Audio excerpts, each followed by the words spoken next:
SLBC టన్నెల్లో జరిగిన ప్రమాదంలో చిక్కుకున్న వారి కోసం సహాయక చర్యలు కొనసాగిస్తున్నామని నాగర్ కర్నూలు కలెక్టర్ బాదావత్ సంతోష్ తెలిపారు.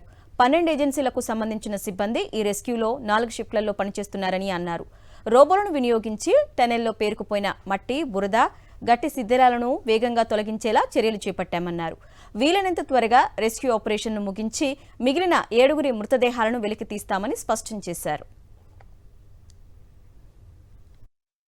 ఈ ఆటానమస్ స్లడ్జ్ రిమూవల్ ఏంటిదంటే మనం ఎక్కడైతే హ్యూమన్స్ని వాడామో, ఎక్కడైతే హ్యూమన్స్ని లాస్ట్ 20 మీటర్స్కి పంపించొద్దు అనుకుంటున్నామో అక్కడ ఈ స్లడ్జ్ రిమూవల్ వెళ్ళి అక్కడ ఏదైతే డెబ్రీస్ కానీ, స్లష్ కానీ, బోల్డర్స్ కానీ ఏదైతే ఉన్నాయో ఆ బోల్డర్స్ని క్రష్ చేసి దాన్ని ఒక స్లడ్జ్ ఫామ్లో తీసుకొని ఇక్కడ పైపు ద్వారా మనము డైరెక్ట్ మన కన్వేయర్ బెల్ట్ మీద పంపించడం జరుగుతుంది. సో ఆ ప్రకారము అక్కడ ఉన్న డెబ్రీస్ని కూడా మనం బయటికి తీసేద్దాం అనేది ఈ రోబోస్ అందుకు ఉపయోగపడతాయి. మొత్తం ఎన్ని రాబోతున్నాయి సార్? 3 రోబోస్ ఉంటాయి. అన్నిటికీ ఫంక్షనింగ్ ఒకటే, అన్నీ కూడా ఆటోనమస్ స్లడ్జ్ రిమూవలే.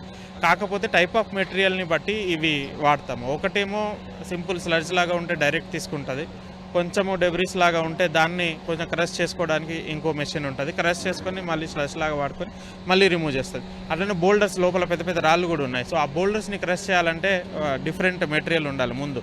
సో అది సపరేట్ ఇంకో మెషిన్ ఉంటుంది. ఆ మెషిన్ దాన్ని క్రష్ చేసి దాన్ని నార్మల్ ఫామ్లోకి తీసుకొచ్చి దాని తర్వాత అది సక్ చేసేసి మనకి ఈ కన్వేయర్ బెల్ట్ మీద పనిచేస్తుంది. సో టోటల్గా 3 ఆటోనమస్ సిస్టమ్స్ పనిచేస్తాయి.